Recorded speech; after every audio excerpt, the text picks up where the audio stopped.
కొంతమందికి సిలువ అంటేనే సహించలేకపోతున్నారు. ఎందుకంటే దేవుని వాక్యం చెప్తుంది, కొరింథీ పత్రిక 1 కొరింథీ 1:18 సిలువను గూర్చిన వార్త నశించిపోతున్న వారికి వెర్రితనము, రక్షించబడుతున్న మనకు అది దేవుని శక్తి అని. సిలువలో యేసయ్య చేసిన కార్యాన్ని ఎవరైతే దృష్టి పెడతారో, దాని మీద ధ్యానం వస్తారో వాళ్ళకి అది శక్తిగా ఉంటుంది, రక్షణగా ఉంటుంది. సిలువ యందు తప్ప మరి దేని యందు నేను అతిశయించుట నాకు దూరం అగును గాక అని గలతీ పత్రిక 6:14 పౌలు భక్తుడు చెప్తా ఉన్నారు గలతీ సంఘానికి. అదే గలతీ పత్రిక 2:20 నేను క్రీస్తుతో కూడా సిలువ వేయబడి ఉన్నాను, జీవించువాడని ఇక నేను కాదు. ఈ శరీరం క్రీస్తుకు అర్పించబడింది, లేదా ఈ శరీరం మీద ప్రభువుకు అధికారం ఉన్నది. ఎందుకంటే ఆయన తన రక్తమును వెలగా చెల్లించి నన్ను రక్షించుకున్నాడు. నేను ఆయన సొత్తు అయిన ప్రజను. ఈ దేహము దేవునికి ప్రతిష్ఠించబడింది. ఈ దేహంతో నేను దేవునిని ఘనపరచాలి. 1 యోహాను పత్రిక 1:7 యేసు రక్తము ప్రతి పాపము నుంచి మనల్ని విమోచించి పవిత్రులుగా చేస్తుంది. యేసు రక్తము మన మనస్సాక్షిని కూడా శుద్ధీకరిస్తుంది. యేసు రక్తము కిందికి ఎవరైతే వస్తారో, యేసు రక్తము చేత ఎవరైతే ముద్రించబడతారో వారిని అపవాది ఏమి చేయడు. యేసు రక్తము చేత ఎవరైతే ముద్రించబడతారో వారిని రోగం ఏమి చేయదు.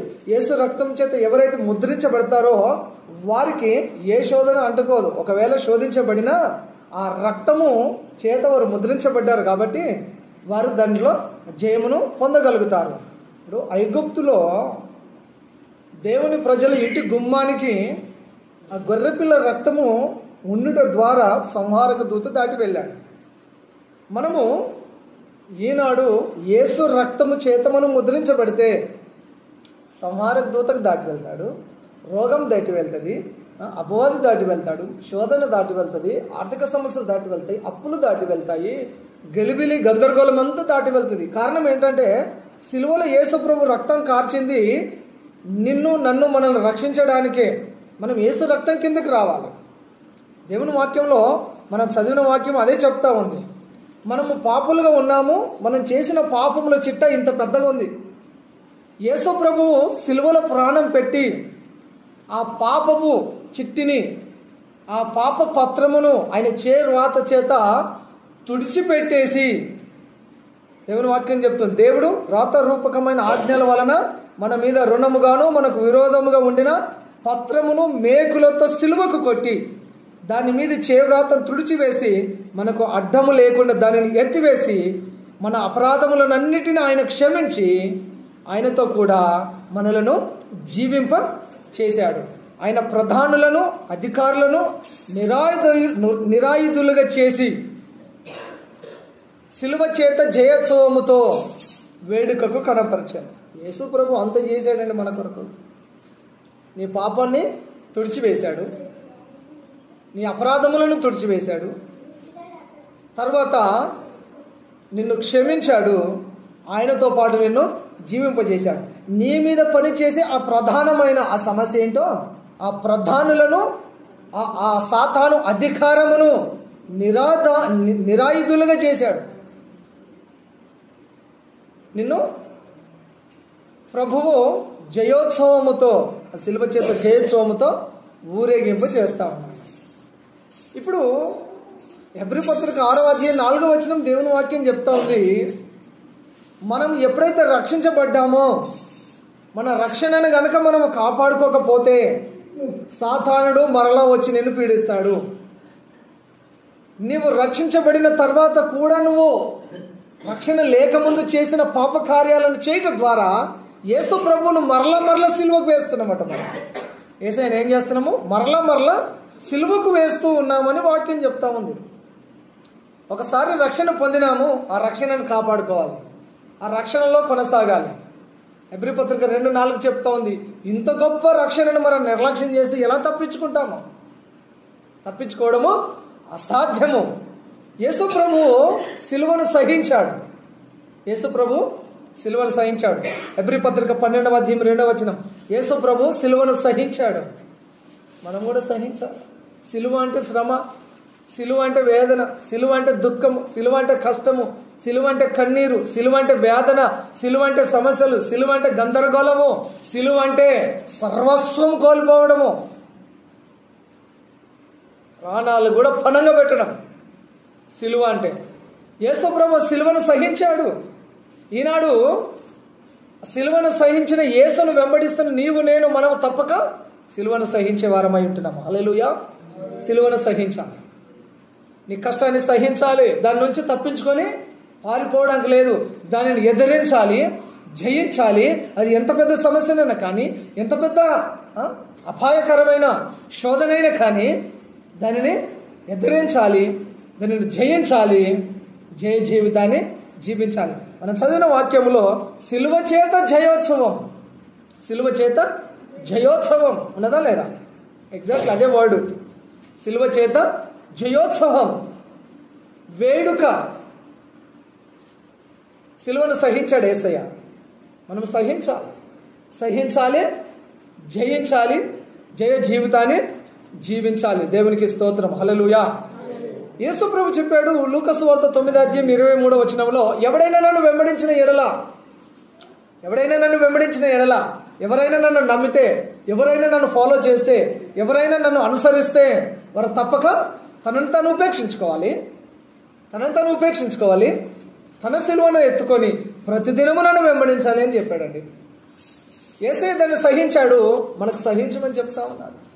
ప్రతి దినము దానిని ఎత్తుకొని వెంబడించాలట.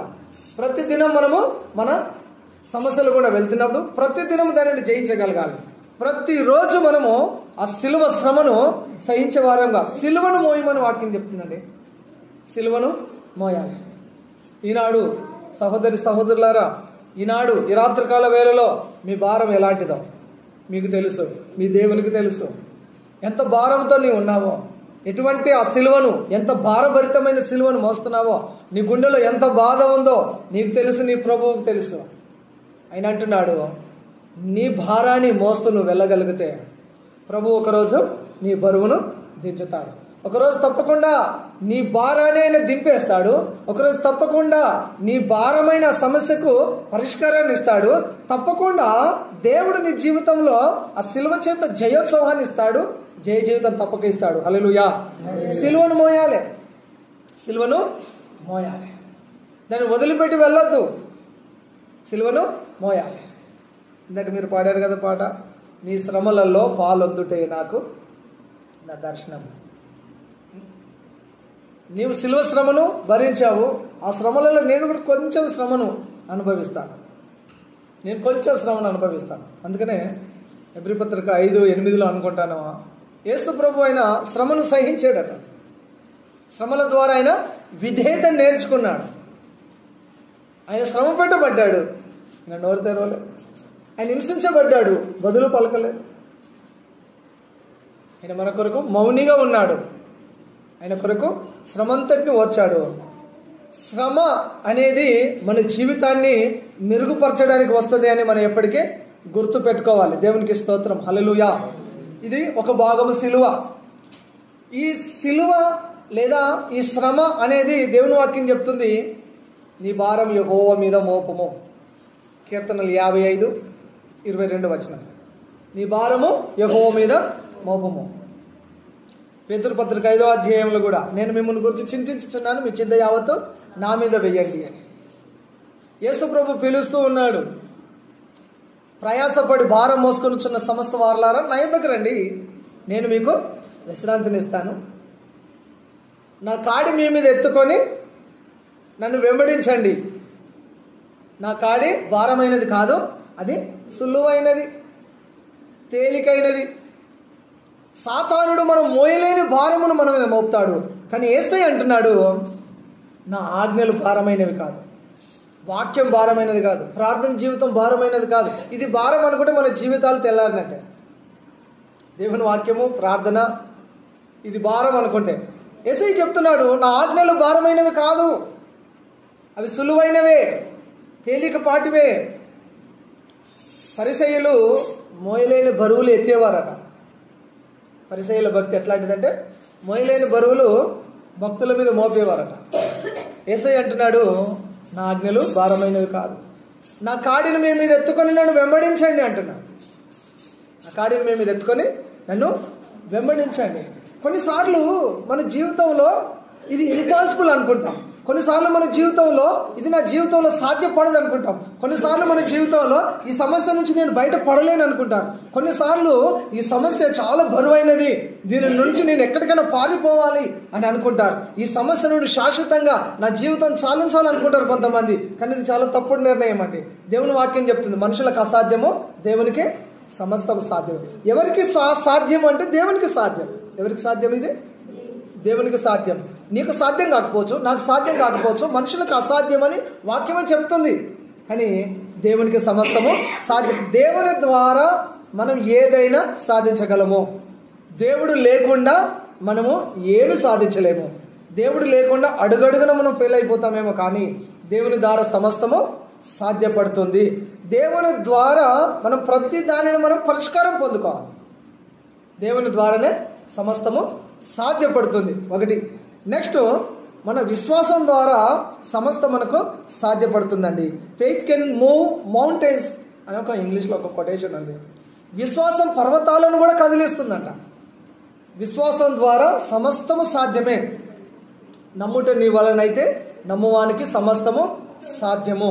నీవు గనక నమ్మగలిగితే పర్వతం వెళ్ళిపోయి సముద్రంలో పడాలంటే పడుతుంది. మనం నమ్మగలిగితే కమ్మల చెట్టు వెళ్ళిపోయి సముద్రంలో పడాలంటే పడుతుంది. నీ విశ్వాసానికి చాలా శక్తి ఉంది. విశ్వాసం ద్వారా సమస్తమును సాధ్యపరచుకోగలుగుతాం. గొప్ప కార్యం జరగాలంటే మన దగ్గర గొప్ప విశ్వాసం కూడా ఉండాలి. చిన్న విశ్వాసం కలిగి, అల్ప విశ్వాసం కలిగి మనం గొప్ప కార్యాల కొరకు ఆశిస్తే మన జీవితంలో అవి జరగవు. విశ్వాసం ద్వారా సాధ్యం. చాలాసార్లు చెప్తాను, ఆవగింజంత విశ్వాసం, పరిపూర్ణమైన విశ్వాసం, స్ట్రాంగ్ బిలీవింగ్ మనలో ఉండాలట. అప్పుడే గొప్ప కార్యం మన జీవితంలో జరుగుతుంది. నెక్స్ట్, ఎబ్రీ పత్రిక 11వ అధ్యాయం 6వ వచనంలో దేవుని వాక్యం చెప్తుంది, విశ్వాసం అంటే దేవుడు ఉన్నాడని నమ్మాలి. దేవుని యొద్దకు వచ్చేవారు ఆయన ఉన్నాడని నమ్మాలి. ఆయన వెతికే వారికి ఆయన ప్రతిఫలం దయచేస్తాడని నమ్మాలి. విశ్వాసం లేకుండా దేవుడికి ఇష్టలై ఉండట అసాధ్యం, impossible. Without faith everything impossible. విశ్వాసం ద్వారా సమస్తమును మనము సాధ్యపరచుకోగలుగుతాము. దేవునికి స్తోత్రం, హల్లెలూయా. నెక్స్ట్, ప్రార్థన ద్వారా సమస్తం సాధ్యమండి. ఒకటి, దేవుని ద్వారా సమస్తం సాధ్యము. రెండవది, విశ్వాసం ద్వారా సమస్తం సాధ్యము. తర్వాత ప్రార్థన ద్వారా సమస్తం సాధ్యం. మార్క్స్ వార్త 9వ అధ్యాయం 29వ వచనము దేవుని వాక్యం చెప్తుంది, ఇటు విధమైనది ప్రార్థన ఉపవాస ప్రార్థన వలననే సాధ్యపడుతుంది. ప్రార్థన వలన సాధ్యమంట. దేనివల్ల సాధ్యమవుతుంది? ప్రార్థన వల్ల. ఇంపాసిబుల్ విషయాలు పాసిబుల్ అయ్యేటట్టు చేసేది నీ ప్రార్థన. గొప్ప కార్యం జరగాలంటే, అసాధారణమైన కార్యాలు మన జీవితంలో జరగాలంటే అట్లాంటి ప్రార్థన జీవితం మనలో ఉండాలి. అలాంటి ప్రార్థన జీవితం మనలో ఉండాలి. ప్రార్థన చేయలేని పని అంటూ ఉండదండి. ప్రార్థన పరిస్థితులను మారుస్తుంది. ప్రార్థన ఏం మారుస్తుంది? ఇప్పుడు నేను దుఃఖంతో ఉన్నాను అనుకోండి, నేను ప్రార్థన చేస్తే నా దుఃఖాన్ని నాట్యంగా మారుస్తాడు ప్రభు. ఇప్పుడు నేను రోగంతో ఉన్నాను, నేను కనుక ప్రార్థన చేస్తే నా ప్రభువు నా రోగం తీసేసి నాకు ఆరోగ్యాన్ని ఇవ్వగలుగుతాడు. ఇప్పుడు నేను అప్పులతో ఉన్నాను, నేను ప్రార్థన చేయగలిగితే నా దేవుడు నా అప్పులను తీసి నాకు సమృద్ధి ధనాన్ని కూడా ఆయన ఇవ్వగలడు. ప్రార్థన పరిస్థితులను మార్చేస్తుంది. ఈనాడు నీ కుటుంబంలో ఉన్న పరిస్థితి ఏంటి?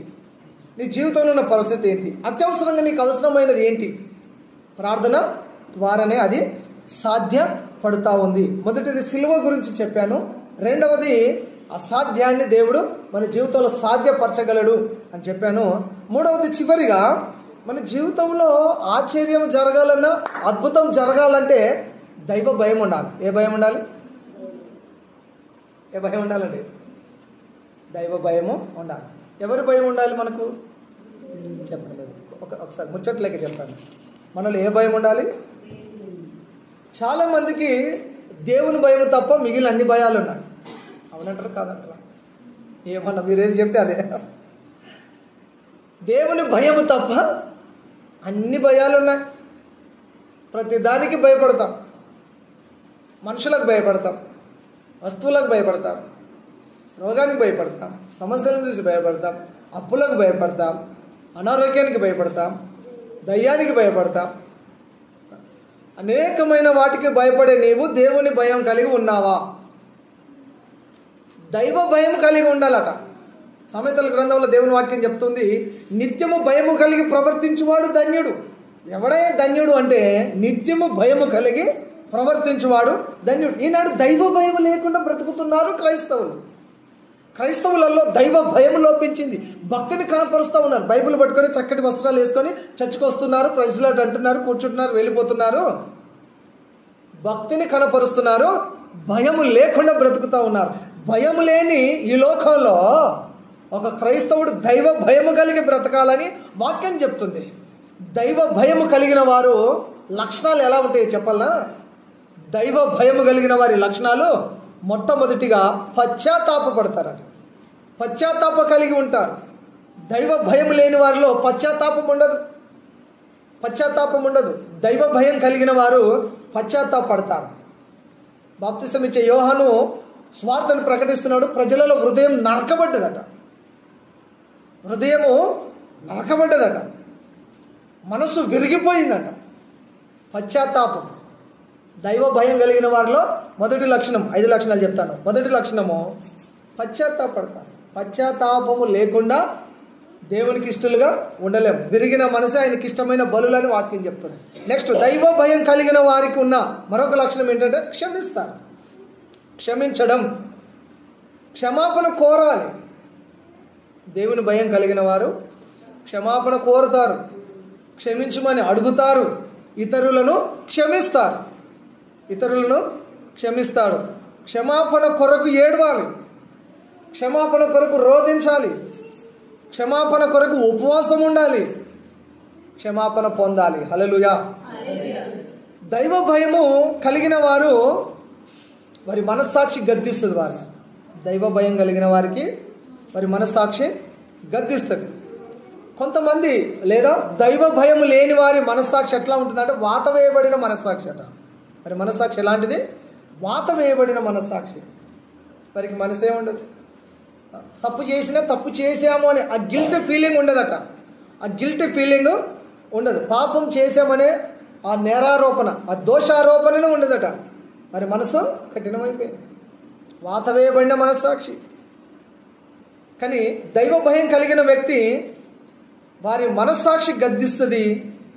వారు మనస్సాక్షి చెప్పినట్టుగా వింటారు.